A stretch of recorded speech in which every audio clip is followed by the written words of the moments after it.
Sometimes it's hard to say goodbye. This is the Toyota Land Cruiser Heritage Edition. And after 2021, Toyota is killing off the Land Cruiser here in the United States. So in this video, we're here to celebrate this product, walk you through some of the engineering and show you why it's so iconic, give you a brief overview of the cabin and take this thing out for a drive. Enjoy.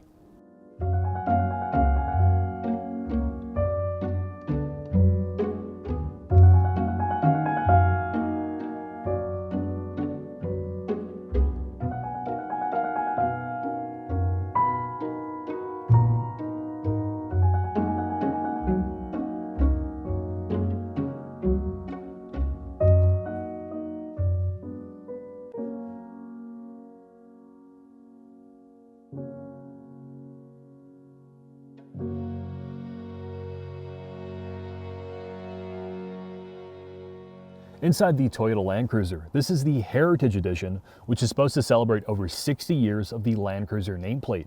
And for this special edition vehicle, they've made some notable exterior and interior changes. Starting with the exterior, they've added 18-inch forged BBS alloy wheels. They've deleted a lot of the chrome on the front end of this vehicle and the side panels. They've removed the running boards from this, added a Yakima roof rack, and on the D-pillar you have some vintage Land Cruiser script or badging.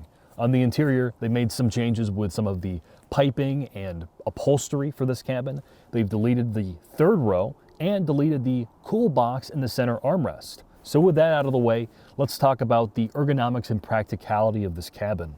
When it comes to the ergonomics of the Land Cruiser, it's old school Toyota truck. I mean that in the best kind of way. This entire interior is ruggedized and simplistic. So storage. This was originally a 3-row SUV. However, they've deleted the third row for the Heritage Edition, which means you have even more rear cargo capacity behind the second row. The hatch itself is a split tailgate design, which is also neat, and the second row seats fold entirely flat. When it comes to occupant capacity, the second row is fairly roomy. If you are a full-size adult over 6 foot tall, you should fit back there fine. The front seats themselves are somewhat comfortable. They are not the best by any means, but they should fit a variety of body types. And if you like a tall command of the road, or if you like sitting up high, you should be able to do that no issue. And this thing has a ton of glass, which means there are no blind spots. When it comes to the front storage, the door panels or door cards are relatively narrow, which means you can't fit a large water bottle in there, but they're big enough for wallets. Your center glove box, your center armrest, I apologize, is now no longer cooled, which means there's a ton of space in there, and your glove box is enormous. So with that all said, let's talk about the electronics before we head into the shop. When it comes to the electronics of this cabin, it's old school. And if you're paying new, nearly $90,000, you might be a little bit disappointed, but I will say this, at least everything works. Your head unit. It's about a generation or two old in the Toyota architecture. You don't have Apple CarPlay, you don't have Android Auto, but you do have Bluetooth audio and USB audio. It works pretty well. The control structure is a mix of physical and touch, and you do have a reasonable backup camera system, though it's relatively low resolution. You do have a set of Toyota safety suite features like lane keep assist, or really lane departure warning, and adaptive cruise control. It works okay, but I acknowledge that's not why you're buying this thing. The rest of this cabin, when it comes to the control structure, is really simplistically laid out. Your heated seats, your cooled seats, and your heated steering wheels are all physical controls. Your all-wheel drive and off-road controls are also physical, which I'll walk you through all the modes when we head into the shop. Past that, the last thing to talk about is the JBL audio system. It's actually pretty decent. The noise floor in this cabin is relatively low. However, you do get some wind noise from the Yakima roof rack. So with that, let's head into the shop. Mark, we're underneath the Land Cruiser. Yeah, the last time I was underneath this was 2017, and shockingly, it's identical, Jack. The only thing that's changed is my hairline's got weaker, I have more skin conditions, is 3 inches longer than it used to be, but the Toyota Land Cruiser is still going strong for at least 6 more months until they kill it off. Yep, 2021 is the last model year, and they did do some revisions throughout the years. So this vehicle was introduced in the late 2007, early 2008 time period as the J200 generation Land Cruiser. They got a mid-cycle refresh, which moved this automatic transmission from an archaic 5 or 6-speed to the 8-speed automatic that you find now.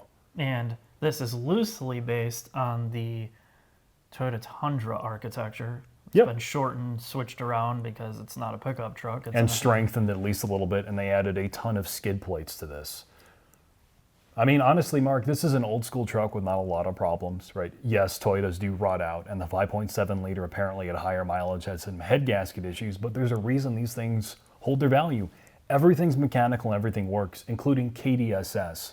Yeah, and so I think this is the most important thing to talk about with the Land Cruiser is that people will really appreciate this when it's gone. Like, you'll see this in another 10 years, bring a trailer or whatever the hell it'll be, people will be paying almost identical what these things are now when you can't get them anymore.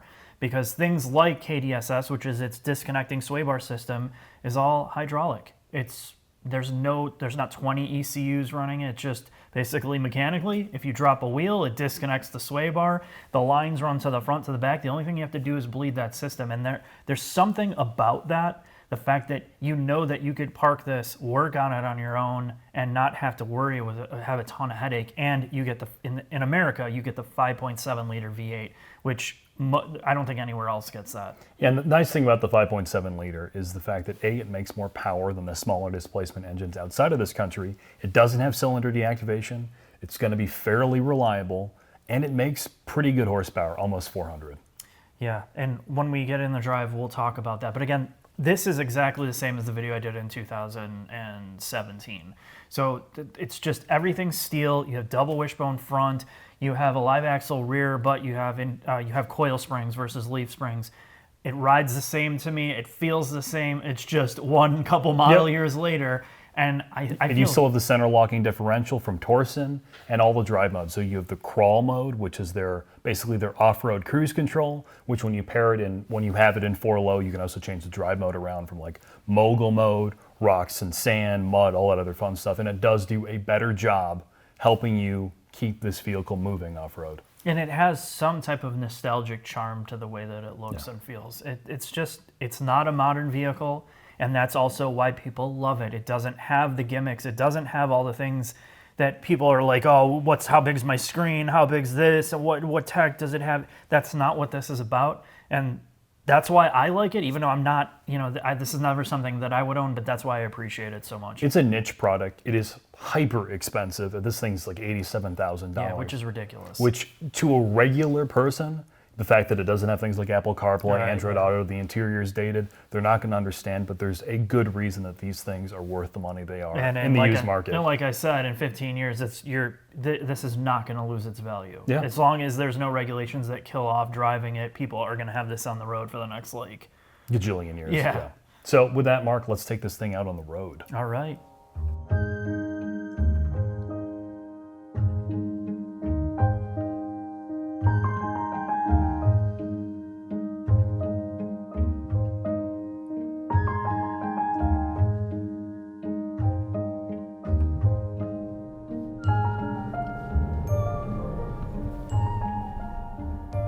Toyota Land Cruiser, Mark. Let's say goodbye. All right. Permanently. V8!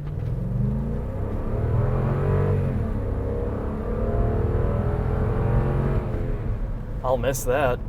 Yeah, there's something to be said about this Toyota power plant. It has such a tremendously warm resonant frequency that you almost forget that this thing is like 5,800 pounds and not particularly fast, because it does sound so nice and smooth. Yeah, it really is, and that's one of the things I really loved about the Tundra. In a lot of ways, this definitely feels like it really is kind of a Tundra, but it rides way better than the Tundra. It's less bouncy, it's less springy, it's more comfortable to drive, and I think that's also one of the reasons why it has a huge following. It's right in that good balance between truck ride, usability, and comfort. Yeah, I mean, there's something to be said about the modern offerings being able to do the dual personality thing a little better. Like the Defender has better road manners and some of the more modern body on frame trucks like a Suburban, but what you're getting in this instead is proven reliability and not a disposable product. Yeah. You're buying this to keep it, right? This is not really a lease vehicle.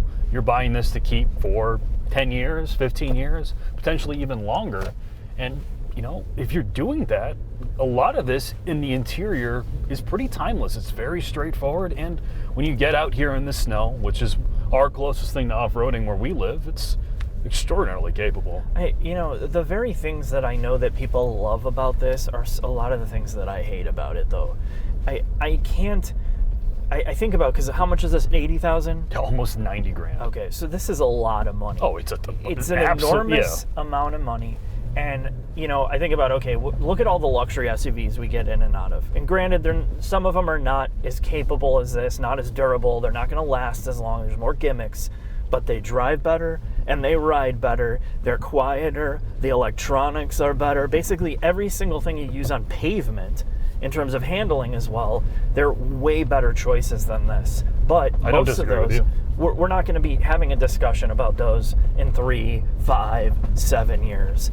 And that's the very thing that is confusing to me about this, is I would not enjoy driving this every day like some of those, but at least I would know that I could honestly have this long term and it's going to hold its value. Yeah, the inputs in this thing are not good. The steering's slow, right? I don't want to get this to oversteer because the actual steering ratio is so slow.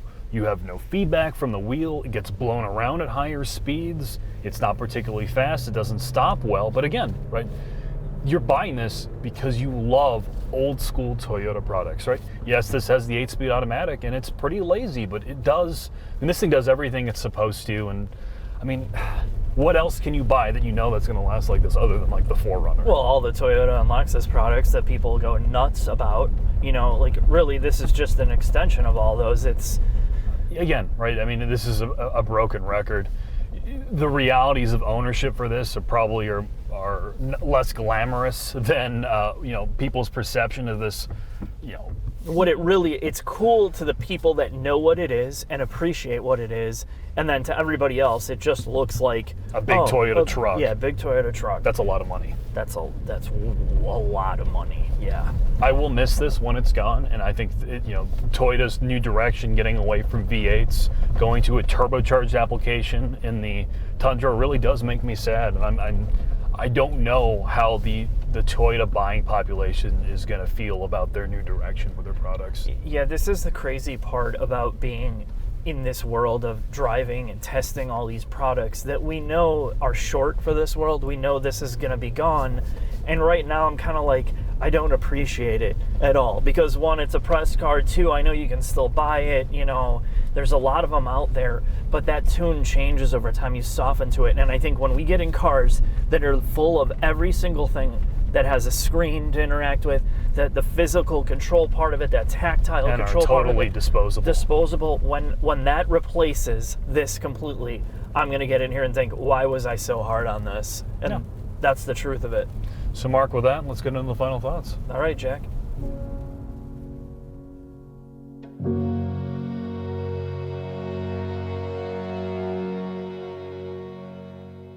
Final thoughts on the Toyota Land Cruiser. It's the end of a generation, and you know that they're going to replace this with something else. But the big takeaway here is the Land Cruiser and a lot of Toyota and Lexus products, they kind of stretch out the usable life for quite a while. Some of it is because all that technology has been depreciated. It doesn't really cost them anything to keep it going other than just building more. And most of what they build, even though they go out in low volumes, gets bought. And on the used market, they are in high demand at high prices. And that is extremely rare for something that is more of a commodity type build. It's not ultra high end. They're not trying to wow you with any gimmicks. It just works and has worked for quite a while. The big argument here is the price tag. Like our tester was like $80,000, and that's just mind-boggling to me. And when you look at something like this, and this is going to be the counterpoint, this XC90 that I own, I wouldn't trade the things that this does well. The interior quality, the interior design, the audio system, and the way that it is isolated and rides and the functionality of it. But what I would give away is its lack of reliability. It's kind of weird build quality issues. This has been in the shop 4 times in the past 8 months. That's something that I wouldn't deal with the Land Cruiser.